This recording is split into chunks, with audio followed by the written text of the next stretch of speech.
Some of the interactions between them, between the manager and the trainer, for example, is in this coaching environment. So the manager helps coach their trainer how to do their job better at transferring skills. So they help them learn how to demonstrate what they learned and what they know how to do. A lot of trainers, a lot of technicians and estimators and painters don't remember the time when they didn't know what they know now. And so it's hard to deconstruct that and go back to that point where the trainee is right now and to put themselves in their seat and try and figure out how they would appreciate learning how to do the next step. They help their trainer with learning how to do things from simple to complex. Don't give them welding aluminum panels together before they've learned how to do some minor dent repair, for example. So they also help the trainer discover what the trainee already knows. So that they need to find those things out so they're not just beating them over the head with things they already know and creating a reflection of boredom when they're trying to teach them something they already know. So they help them also with understanding what the scope of training is, keep them within the bounds of what the training curriculum is.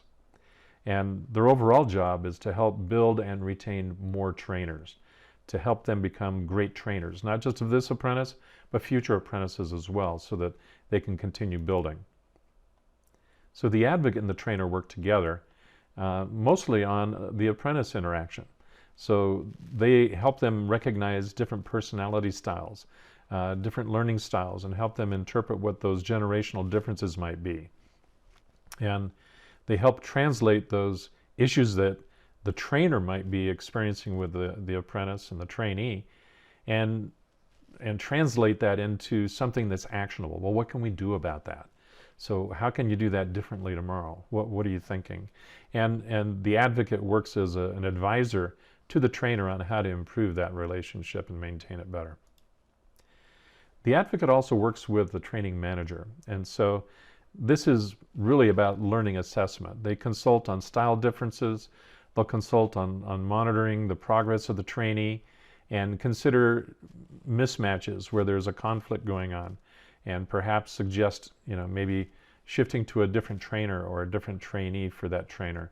We don't want to burn anybody out. We want to make sure that everything is optimal. The advocate is key to making sure that happens and is solid throughout the training process. They can also suggest adapting a different process for helping the learning take place better and stronger. And overall, they work on harmonizing the entire program together.